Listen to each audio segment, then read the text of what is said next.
If you can't stay in a calorie deficit, it's not because you don't have discipline. It's because your approach is not sustainable. You start calorie deficit, you stick to it for a few days, and then you binge. And you think something is wrong with you, that you just can't keep it long enough, but it's not you. In this video, I'll explain 4 common reasons why people cannot maintain calorie deficit and fail their fat loss journey. As a weight loss coach, I see this all the time. Most of the clients I work with fall into one of these 2 categories. First, you just go back and forth between days you barely eat anything and the days you don't track your food at all. And second, you lose weight very quickly, then gain all the way back, and often even more. And then the cycle repeats. You can't maintain your results even for a short time. If this sounds like you, I have a solution that will finally help you to reach your goal and maintain it long term. Just think, when you're in a calorie deficit but you're constantly thinking about food, or you're hungry all the time, if you fall asleep thinking about breakfast and counting the hours until your next meal, that's where binging comes from. It's not a discipline problem, it's a system problem. First, and one of the main reasons this happens, your deficit is too aggressive. You're trying to lose weight as fast as possible, and because of that, you cut your calories too low.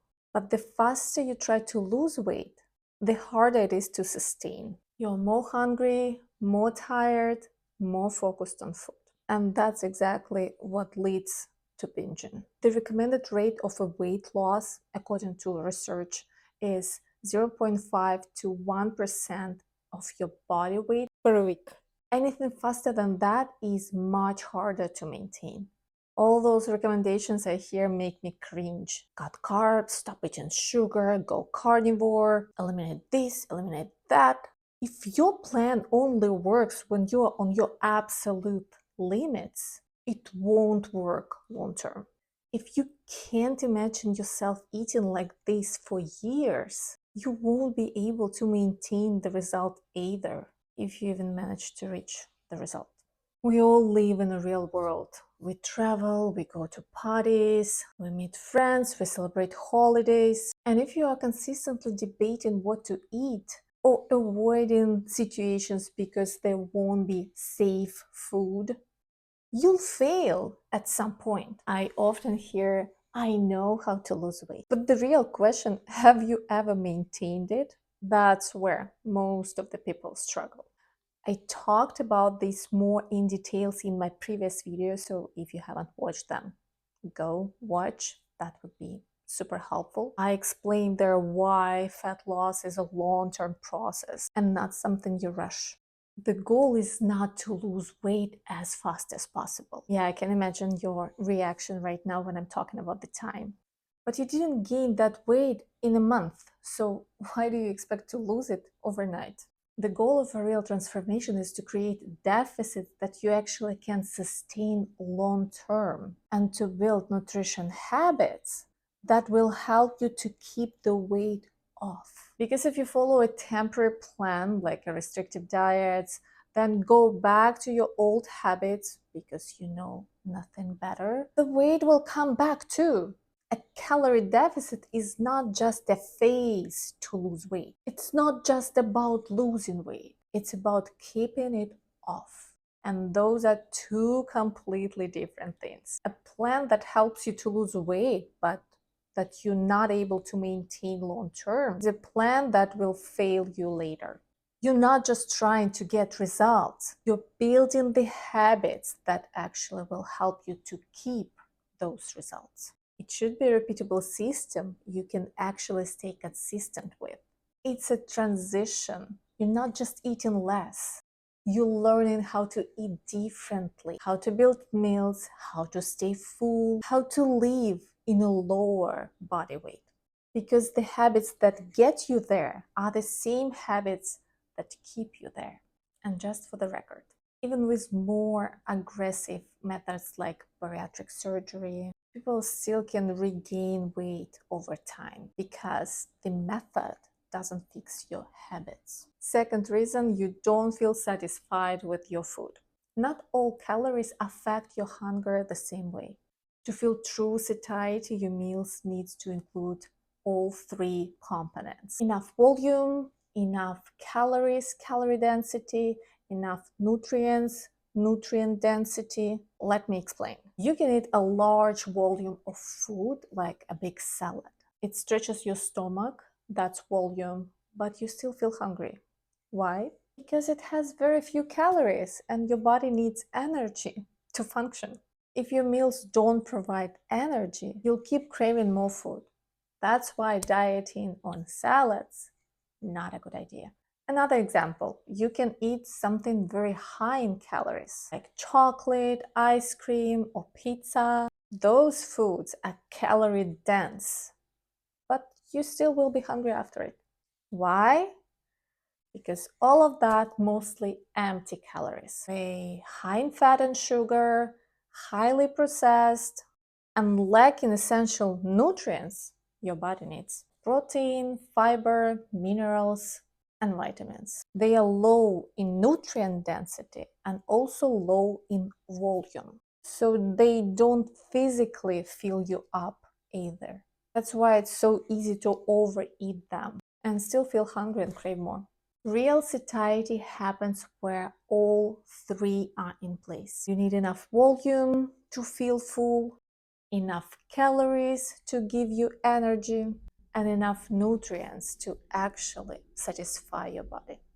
The easiest way to meet your body's needs is to focus on whole foods and cooking from the scratch. It's easier than you think, just check my shorts. I share there simple meal prep ideas and recipes for fat loss. And again, you're not overeating because you lack discipline. You are overeating in this case because you are not satisfied.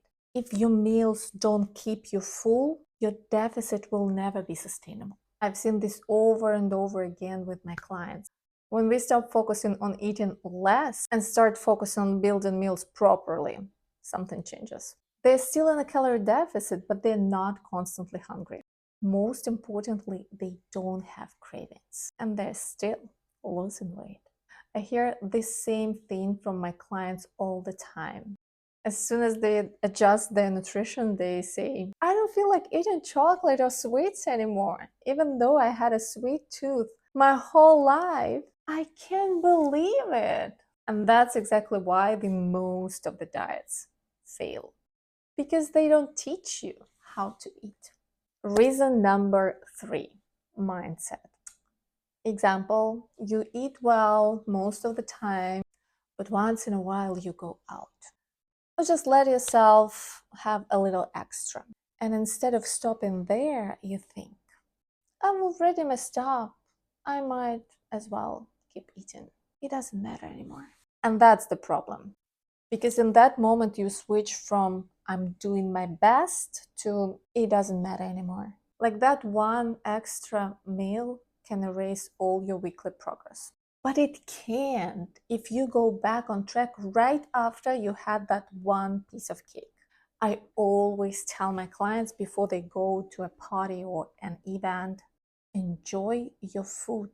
Don't feel guilty. Because when you feel guilty, you don't actually enjoy food.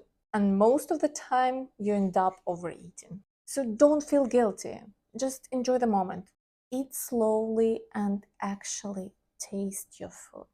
You might realize it's not even as good as you expected, and you'll stop without finishing it. Or it might be exactly what you wanted, and you'll feel satisfied with just one piece. But what usually happens when people lose control? They stop tracking, they stop paying attention, and they keep eating. And not because they are hungry, but because the structure is gone, and guilt clouds their thinking. So they stop trying. And that's where the real overeating starts. You're already a bit hungry, a bit restricted. So when control slips, it turns into a binge. And here's the key point. It's not the one meal that ruins your progress. It's the reaction to it. One meal is nothing, but one meal turning into a whole day or a week, a month. That's what breaks your deficit. That's why it doesn't hold, even if you know exactly what to do. One meal doesn't make you to gain fat, but one meal turning into days of overeating does. Don't wait until the next new year to get back on track. If you're serious about your goal, go back on track right there at the party, right after that one piece of cake. And there's one more layer most people don't think about. Reason number 4, real life load. Even if your calories look right, even if your meals are structured, there are factors that quietly make your deficit hard to sustain. When you're stressed, your body is already under pressure. You crave quick energy, you want something comforting, and your tolerance for restrictions goes down. Also, when you don't sleep enough, your hunger increases, your cravings get stronger, your decision making gets worse. You're not just tired, you're less able to stay consistent. And if your approach is too strict, if you cut out everything you enjoy, you're building even more pressure. And that pressure will eventually release. All of this doesn't break your deficit immediately, but it makes it harder and harder to sustain. And over time, that's what leads to overeating. That's where meal prep and planning your food actually help without adding extra pressure. Imagine this. You are tired, hungry, and stressed after a long work day. You come home, and instead of ordering some fast food or standing in the kitchen thinking, what should I cook? You already have a meal ready. You just heat it up, and that's it. You save your energy, you reduce decision making, and you stay on track. And this is not just about weight loss, it's about your health. What do you think your body will thank you for? Fast food or homemade meal that actually gives it what it needs? It's a rhetorical question. Let's summarize. So, what does a sustainable deficit actually look like? It's not extreme, and also it's not perfect. It's moderate. You're not pushing yourself to the limit every day. It doesn't leave you consistently hungry. You can go through your day without thinking about food all the time. It does not require perfection. You don't fall apart if one meal goes off, and it allows you to live your life. Not just get through it, but actually live. If your deficit checks all these boxes, you can stay consistent with it. And that's what actually creates results. Consistency beats intensity every time. Because fat loss does not come from doing everything perfect for a few days. It comes from doing right things over and over again. So if you can't stay consistent in a calorie deficit, the problem is not you. It's your approach. You're not undisciplined. You're just trying to follow something that isn't designed to be sustainable. And when this system requires you to consistently fight yourself, you don't fail the system. The system fails you. This is the most important thing to understand. If you fix the approach, consistency becomes natural. In the next video, I'll show you what exactly to do step by step to completely transform your body and improve your health. If this video helped you to understand why you've been struggling, subscribe. And don't forget to share this video with someone who needs to hear this. I break down this step by step. And if you want help applying these to your situation, you can message me on Instagram. I work with a small number of people personally.